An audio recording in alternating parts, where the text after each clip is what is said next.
La cultura egea. Micenas, la dorada.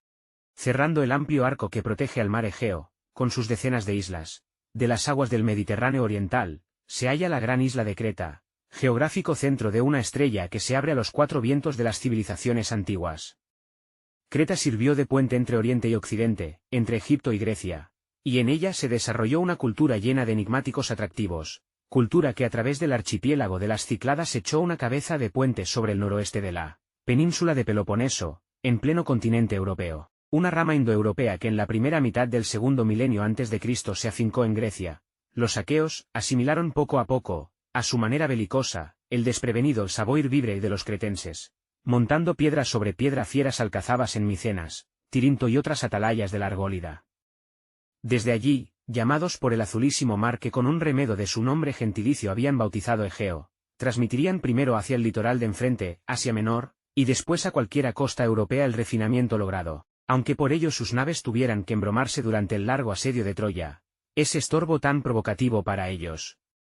Creta y Micenas forman con la legendaria Troya, puente también entre dos continentes y avanzada entre dos mares, el triángulo de aquella cultura que habiendo recibido influjos de Egipto y Mesopotamia, respectivamente, los iba a transmitir elaborados a Grecia, cual preámbulo de la cultura helénica y occidental. La historia de Creta y de Micenas es, en muchos aspectos, la historia del nacimiento de la civilización europea, que para nosotros tiene un interés extraordinario. Los grandes esfuerzos de los investigadores modernos para levantar el velo que cubría este periodo desde hacía miles de años, dan materia para un relato apasionante. En la antigüedad ya se contaban leyendas sobre las figuras fabulosas de esta edad del bronce, el rey Minos, el intrépido Aquiles, el astuto Ulises y el gran Agamenón. La leyenda sobre Troya. La pugna entre Oriente y Occidente, que los eruditos en general ubican hacia 1200 a.C., había puesto en juego la dominación del Helesponto. Sin embargo, para la imaginación popular las causas económicas y políticas son demasiado abstractas y prosaicas. El sentimiento del vulgo imaginó un motivo de guerra completamente distinto, el rapto de la bella Helena, causa mítica tomada de una leyenda popular. De los cantos sobre la guerra de Troya y sus héroes se formaron dos grandes poemas atribuidos a Homero, la Ilíada, que trata de la guerra misma, y la Odisea, que describe las aventuras del héroe Ulises una vez terminados los combates. La historia de la guerra de Troya comienza con el relato de la causa del conflicto. Eris, diosa de la discordia, trató de sembrar cizaña entre las tres diosas. Hera, esposa de Zeus, Palas Atenea, diosa protectora de las artes y las ciencias, y Afrodita, diosa del amor.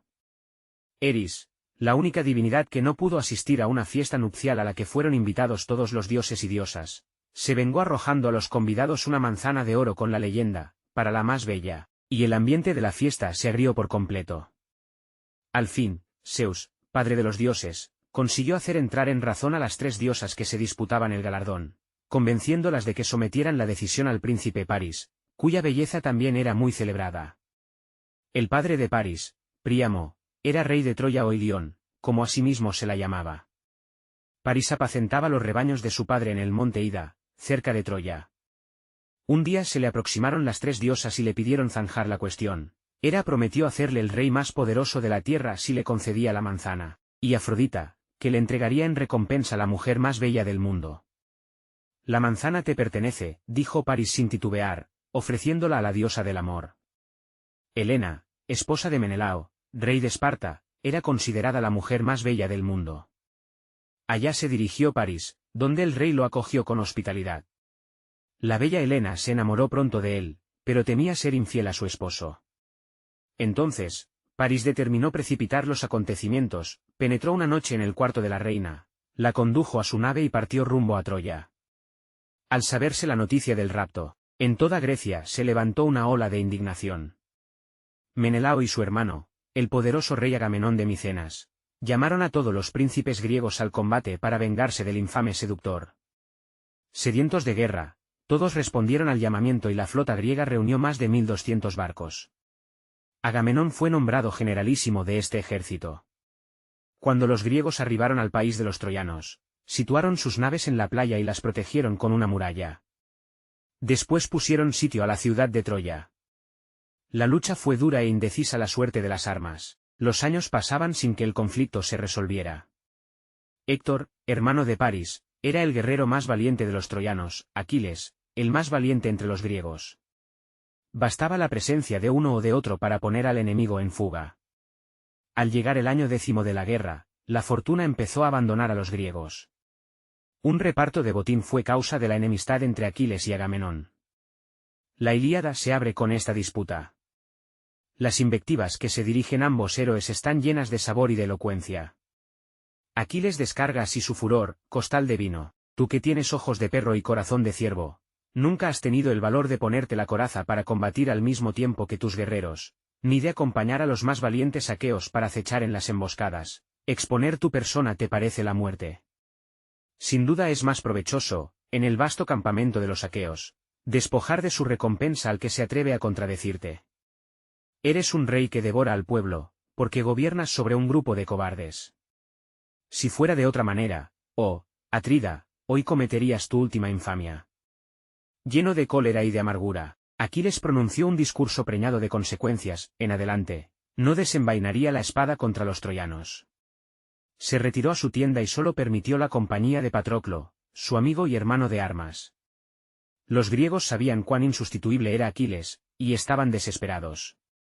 Cansados de esta lucha interminable y deseosos de volver a sus casas, muchos guerreros se dirigieron a los barcos para hacerse a la mar. Pero el astuto Ulises, rey de Ítaca, les salió al encuentro y les avergonzó de su retirada tan poco honrosa, rogándoles que no abandonaran todo en un momento de desesperación, como niños caprichosos, sino que se mantuvieran firmes. Sus palabras hallaron eco. La nostalgia de los griegos se transformó en ardor guerrero y con amenazador griterío se lanzaron de nuevo contra los troyanos. Cuando estos los vieron, salieron de la ciudad para enfrentarse a los griegos en batalla campal. París marchaba al frente del ejército. Cuando Menelao divisó al raptor de su esposa y lo vio marchar con paso marcial al frente del ejército, orgulloso como un pavo real, se lanzó hacia él con todo el fuego de su ira y el apuesto príncipe perdió su combatividad. De la misma manera que un hombre que ve una serpiente en los repliegues de una montaña vuelve de un salto sobre sus pasos y se aparta, y sobrecogido de temor retrocede con el rostro heno de palidez, así se replegó entre la multitud de los troyanos, exaltados por el temor del atrida Alejandro, hermoso como un dios. Héctor, al verle, lo interpeló con estas palabras mortificantes: maldito París, presumido, libertino, sobornador, ojalá mueras sin descendencia y sin conocer el lazo conyugal. Sí, ojalá fuera así, más te valdría que ser el oprobio y el desprecio de los demás. En verdad, sonríen los aqueos de cabezas melenudas, hebos que te creían un paladín incomparable, puesto que poseías una bella presencia. Pero ni vigor ni valentía hay en tu corazón. Estas palabras insultantes reanimaron el valor de París, quien provocó a Menelao a un duelo singular en que se pondría en juego a Helena como trofeo. Después, los griegos volverían a su país. Griegos y troyanos dejaron las armas y se dispusieron a contemplar el combate como pacíficos espectadores. Sin embargo, París no tuvo necesidad de poner excesivo valor en la lucha. Cuando pareció que la suerte le volvía la espalda, su protectora Afrodita intervino para salvarle, envolviéndole en una densa nube, le llevó al cuarto perfumado del palacio de Troya. Él intentó entonces hacerse pasar por héroe a los ojos de su esposa, golpeando con energía aquellas armas con las que no había obtenido ninguna victoria. Sin embargo, ella no se dejó alucinar y se lamentó ante su cuñado, el intrépido Héctor: ahora los dioses nos han enviado esta desgracia, que yo no tenga siquiera un esposo más valiente, sensible a los reproches y afrentas de los hombres. Después del duelo entre París y Menelao, los griegos juzgaron que su campeón había triunfado, pero los troyanos no estaban de acuerdo. Y se determinó un nuevo desafío: el duelo se celebraría esta vez entre Héctor y Áyax, el más valiente guerrero entre los griegos, después de Aquiles. Como furiosos leones, Áyax y Héctor se arrojaron uno contra otro, y de ambas partes llovieron golpes de espada hasta que la oscuridad puso fin a la lucha. Al día siguiente, montado sobre su carro y al frente de sus hombres, Héctor atacaba a los griegos. Al poco tiempo se entabló una lucha cuerpo a cuerpo, llena de proezas, junto a las naves. Algunos héroes aqueos fueron heridos. Los griegos tenían su última esperanza depositada en Aquiles. Patroclo se dirigió apresurado hacia su compañero de armas y le contó hasta qué grado de desesperación habían llegado los suyos, encareciendo a Aquiles que les ayudara. Solo con que los troyanos le vieran en el combate perderían todo su valor. Pero Aquiles permaneció inquebrantable. No obstante, si su armadura era capaz de espantar a los troyanos, podía ponérsela Patroclo y conducir a los guerreros de Aquiles al combate. Dicho y hecho. En viendo la armadura de Aquiles, todos pensaron, amigos y enemigos, que el propio Aquiles volvía a tomar parte en la lucha y los griegos se envalentonaron. Al contrario, los troyanos se llenaron de temor y solo tuvieron un pensamiento, buscar su salvación en la huida. Los griegos se lanzaron en su persecución. El carro de Patroclo corría en vanguardia de las líneas griegas y muchos troyanos perecieron bajo sus golpes. Pero a las puertas de la ciudad, Héctor detuvo su carro, dio media vuelta y se volvió contra Patroclo. Al final, Héctor traspasó con su lanza al enemigo y llevó la armadura de Aquiles como trofeo a Troya. Cuando Aquiles supo que había perdido a su mejor amigo y su armadura, se encolerizó. Arrasado en lágrimas, arrojóse al suelo y prometió no dar sepultura a su amigo difunto hasta conseguir la cabeza de Héctor como trofeo. Las lamentaciones de Aquiles llegaron a la resplandeciente gruta donde vivía, en el fondo del océano, Tetis, la madre del héroe. Tetis, cariñosa, vino a la superficie y trató de consolar a su hijo, prometiéndole que Faistos, dios del fuego, forjaría, a petición suya, una nueva armadura. A la mañana siguiente, Aquiles pudo ponerse la armadura nueva, más bella que la anterior. Con voz de trueno reunió a los griegos. En medio de las aclamaciones de todos, se reconcilió con Agamenón y se precipitaron al combate.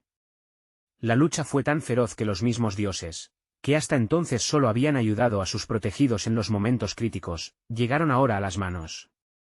Aquiles no tenía más que un pensamiento, vengar a su amigo. Y sembró el terror y el luto entre los troyanos. El hijo de Peleo, por su parte, se lanzó contra él como león que deseara aplastar a una multitud de hombres, a un país entero. La fiera, primeramente, se adelanta desdeñosa, pero cuando un vigoroso cazador, ágil en el combate, la ha herido con su lanza, el león se agazapa abriendo sus mandíbulas, arroja espuma por la boca, esconde apretada su indómita fiereza en el fondo del corazón, azota con la cola sus caderas y sus flancos, se excita a sí mismo al ataque y, por fin, con mirada ardiente de amarillos reflejos, decidido a matar a uno de los cazadores o a encontrar la muerte en primera fila. Así el ardor y la bravura impulsan al heroico Aquiles a salir al encuentro del magnánimo Eneas. La derrota obligó a los troyanos a encerrarse en su ciudad, solo Héctor permaneció fuera de los muros. El anciano Príamo miraba con espanto a Aquiles, que protegido con su armadura resplandeciente se acercaba a su hijo. Cuando el héroe griego se encontró cerca de su enemigo, el gran Héctor tuvo miedo y emprendió la huida. Aquiles le persiguió 3 veces alrededor de los muros de la ciudad. Al fin, Héctor se detuvo y le hizo frente. El duelo comenzó. Los dos héroes se arrojaron primeramente sus venablos, pero sin alcanzarse. Con el valor de un desesperado, Héctor sacó su espada y se precipitó furiosamente sobre su enemigo, pero Aquiles lanzó un segundo venablo, esta vez con tanta fuerza, que Héctor fue traspasado de parte a parte. Aquiles tomó la armadura del cadáver y vengó a su amigo difunto arrastrando con su carro el cuerpo del troyano. Llevó así el cuerpo hasta su tienda y le abandonó sin sepultura a los perros y aves de rapiña. Por el contrario, se organizaron solemnes exequias en memoria de Patroclo. Mugían numerosos toros blancos, abatidos por el cuchillo, balaban muchos carneros y cabras, y muchos cerdos de dientes blancos, lustrosos de gordura, chillaban extendidos en las llamas de Faistos. Por doquier, alrededor del cadáver, corría la sangre como copa desbordada. Después se preparó una colosal hoguera, en la que se incineró al muerto junto con sus caballos y perros preferidos. Y se erigió un túmulo sobre sus cenizas. Al fin, los dioses tuvieron piedad de Héctor y de su familia. El mismo Zeus llamó a Tetis y rogó a la diosa que persuadiera a su hijo para que devolviese el cuerpo de Héctor al desconsolado padre. Cuando Príamo penetró en la tienda de Aquiles, el héroe se dejó ablandar por las súplicas del anciano. Más aún, prorrumpió en sollozos y declaró que devolvería el cuerpo de Héctor sin cobrar el crecido rescate que el rey llevaba consigo. Troya se llenó de lamentaciones cuando los despojos del héroe penetraron en la ciudad, y se le incineró en medio de solemnísima pompa. Así termina la Ilíada, pero se conservan otros poemas y relatos griegos y romanos que cuentan cómo Aquiles fue mortalmente herido por una flecha disparada por el cobarde París. La flecha alcanzó el talón de Aquiles, el único lugar vulnerable de su cuerpo. Cuando niño, su madre le había sumergido en las aguas de la Estigia, laguna del infierno, haciéndole así invulnerable a todas las armas. Solo el talón, por donde le sostenía su madre, no tocó el agua de la laguna y permaneció vulnerable. Para colmo de desgracias, la flecha estaba envenenada y Aquiles murió de la herida. Como París fue también alcanzado por una flecha emponzoñada, y así acabó el hombre que había desencadenado la conflagración. Como la guerra duraba ya 10 años sin conseguir la rendición de Troya por las armas, el astuto Ulises ideó una estratagema: se construiría un caballo gigantesco, en donde se encerrarían él y algunos hombres esforzados, mientras el resto de los griegos simularían abandonar el asedio y levar anclas rumbo a su país, aunque en realidad se ocultarían en la isla de Ténedos, no lejos de Troya. Alegres por el final de la guerra, los troyanos salieron de la ciudad y contemplaron el colosal caballo. «Llevémosle a la ciudad», dijo uno, «y hagamos de él un monumento a la memoria de nuestros valientes defensores y en recuerdo de la retirada de los griegos». El sacerdote Laocoonte, por el contrario, presentía un engaño y aconsejó quemar el caballo. «¿Quién sabe?», exclamaba, «lo que el monstruo oculta en su vientre? Dejadme examinarlo». Dichas estas palabras, clavó una jabalina en el vientre del caballo y, como un eco, se oyó un débil ruido de armas que chocaban entre sí. Pero en aquel instante, la atención del pueblo se orientó hacia otro suceso. Entre un clamor de voces podía oírse a alguien que gritaba: «¡Un griego! Hemos hecho prisionero a un griego». Era precisamente lo que esperaba Ulises. Este griego astuto había concertado con Sinón, otro griego redomado, un plan. Sinón debía merodear por los alrededores, dejarse capturar y, aparentando terror, suplicar a los troyanos que le perdonaran la vida. «Mis compatriotas querían sacrificarme», dijo, «para conseguir de los dioses vientos favorables, pero logré escaparme y he estado escondido allá abajo, entre las cañas, hasta que se han embarcado». «¿Y qué pretendían con este gigantesco caballo?», preguntó Príamo. «Los griegos lo construyeron como ofrenda a Palas Atenea. Y para que os sea imposible meterlo en la ciudad y atraeros, de esa forma, los favores de la diosa, lo han fabricado tan grande que no pueda franquear la puerta. Pero si dañáis de un modo u otro este presente a la diosa, experimentaréis su tremendo furor y vuestra caída será cierta e inevitable». Mientras hablaba, del lugar en que Laocoonte y sus hijos se ocupaban de los preparativos para el sacrificio, llegó un grito de terror que les heló la sangre. Los que corrieron en socorro del sacerdote fueron testigos de una escena horrible. 2 enormes serpientes estaban enroscadas al cuerpo de sus hijos y les habían ocasionado ya mordeduras venenosas. En vano el padre intentó salvarlos, también él fue aprisionado y mordido por los monstruos. Antes de que se les pudiera ayudar, los 3 se desplomaron con un estertor final. Las serpientes soltaron rápidas sus presas, se deslizaron hacia el mar y desaparecieron en las profundidades. Sinón exclamó: «Mirad, ahí tenéis el castigo por haber herido al caballo». Laocoonte lo había perforado con su lanza.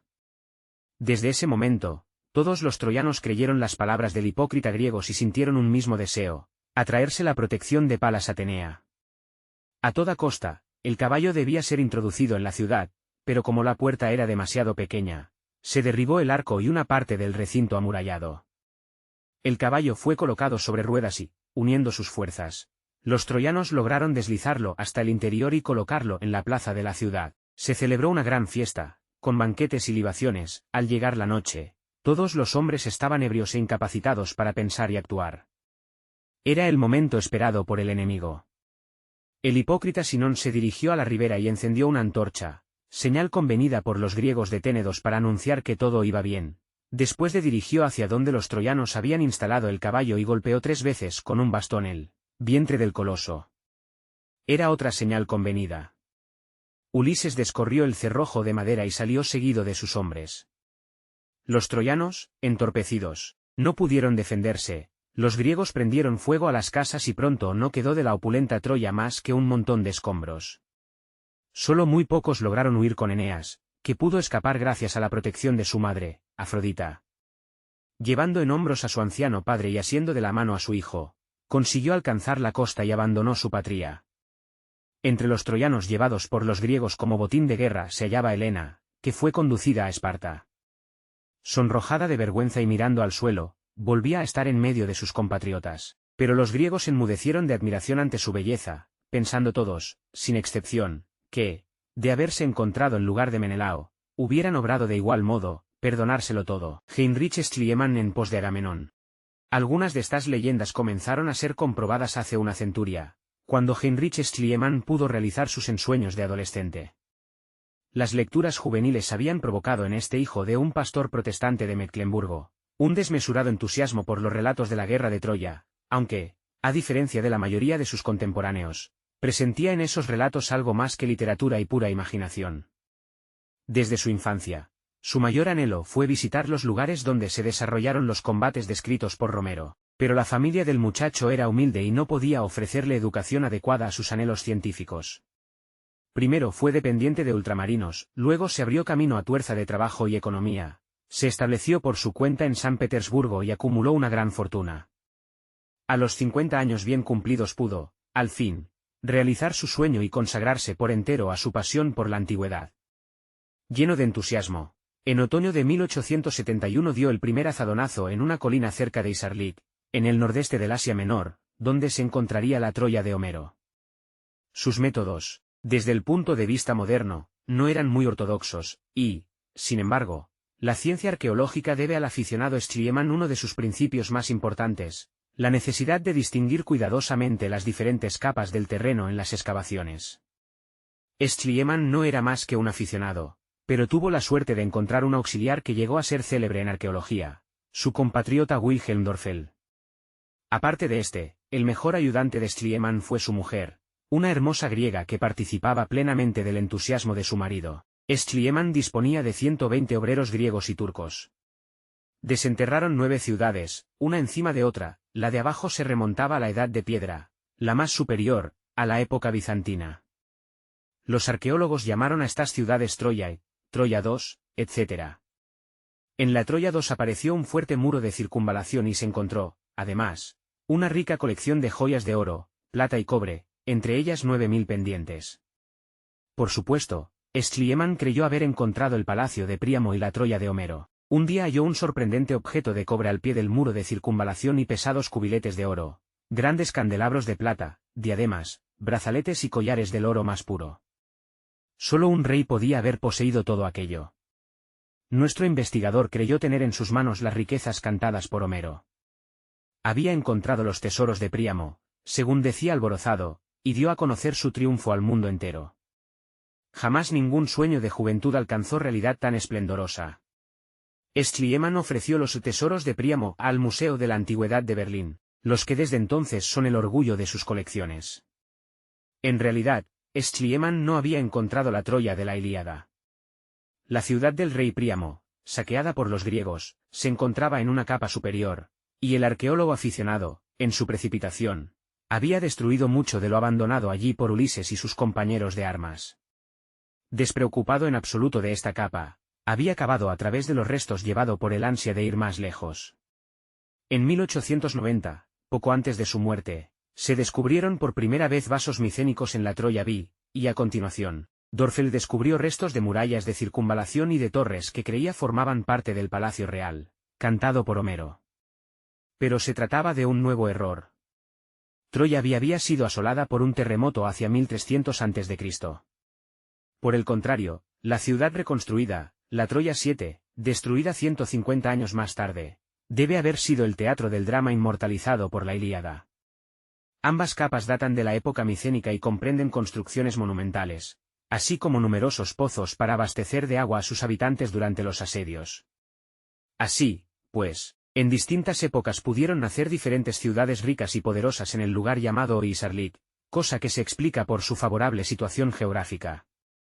Troya era la llave del estrecho del Esponto y, por consiguiente, de los países ricos en trigo que rodean el Mar Negro. El rey de la ciudad dominaba el camino marítimo y podía cobrar peaje a los navíos que lo atravesaban. En 1876, Schliemann cambió su teatro de operaciones, abandonó el Asia Menor por el Peloponeso. Llevado por su alegría de haber descubierto el palacio de Príamo y sus riquezas, esperaba encontrar otros ocultos tesoros en los antiguos dominios del mayor enemigo del rey troyano, Agamenón, rey de Micenas, la Dorada, como se la denomina en la epopeya homérica. Pero la antigua ciudad real solo era un montón de ruinas negruzcas en un paisaje montañoso y desolado. Las antiguas ciudades griegas se componían generalmente de un palacio fortificado de difícil acceso, la Acrópolis, y una ciudad interior situada al pie de las murallas. En la Acrópolis residían el rey y su corte, sus funcionarios y servidores, en caso de peligro, Todos los habitantes de la ciudad se refugiaban detrás de los muros. En la Acrópolis de Micenas había grandes depósitos, donde en caso de guerra podían almacenarse provisiones. El abastecimiento de agua estaba también asegurado por un acueducto secreto excavado en la roca calcárea. Fuera de los muros se elevaban enormes tumbas de cúpula semejantes a colmenas. En los tiempos esplendorosos de Micenas, sus reyes dormían allí su último sueño. Estas construcciones, que ya impresionaban a los pueblos de la antigüedad, si causaron admiración, despertaron también codicia. Cuando Schliemann llegó a Micenas, las grandes tumbas de cúpula ya habían sido saqueadas y no quedaban más que algunos restos de loza y otros objetos, sin valor. Sin embargo, el hecho que la tradición llame a estas tumbas cámaras del tesoro no está injustificado. La existencia de estos tesoros está probada por algunos descubrimientos esporádicos, como, por ejemplo, el de los célebres cubiletes de oro en una tumba de cúpula cerca de Bafio, en las cercanías de Esparta, y sobre todo en los descubrimientos hechos por arqueólogos suecos cerca de Dentra, la antigua Mide, no lejos de Micenas. Schliemann ofreció sus hallazgos de Micenas al Museo Nacional de Atenas, población donde residía con su mujer y sus dos hijos, Andrómaca y Agamenón, en la más bella quinta de la ciudad con vista a la Acrópolis. Allí trató de hacer revivir el tiempo de los héroes homéricos. Los esposos ofrecían hospitalidad a cuantos participaban de su afición hacia la antigüedad griega y el dueño de la casa gustaba hablar a sus invitados en la lengua de Homero. Schliemann podía enorgullecerse de sus laureles, había abierto, por 2 veces, nuevas perspectivas al arte y a la historia. Sin embargo, en Tirinto, la de los innumerables muros, como dice Homero, fue menos afortunado. Creía que los fuertes muros micénicos databan de época romana, y solo en el último instante logró convencerle Dorfeld para que no los destruyera. El célebre arqueólogo no pudo, sin embargo, impedir la destrucción de unos frescos únicos que datan del período más floreciente de la vida de la ciudad. Schliemann porfiaba, en efecto, que los frescos no podían ser de época anterior a la bizantina. Con abnegación y paciencia increíbles, los arqueólogos alemanes separaron después el error de su compatriota reconstruyendo los frescos trozo a trozo. Como es natural, los descubrimientos sensacionales de Troya y Micenas suscitaron gran interés, por la cultura de esta edad de bronce griega. El nuevo material fue estudiado a fondo y muy pronto se tuvo una idea más clara de esta civilización y de su desenvolvimiento. Los investigadores se enfrentaron pronto con el problema genético, cómo había nacido la civilización micénica, quiénes habían sido sus modelos y dónde se habían establecido los contactos más cercanos, fuera de Grecia. Se concedió atención especialísima a determinados objetos, vasos, orfebrería y escultura de marfil, descubiertos al mismo tiempo que los restos micénicos, pero de estilo distinto. Los objetos micénicos daban más o menos la impresión de ser copia de otros. Una idea asaltaba entonces las mentes, debía tratarse de mercancías importantes, pero ¿de verdad?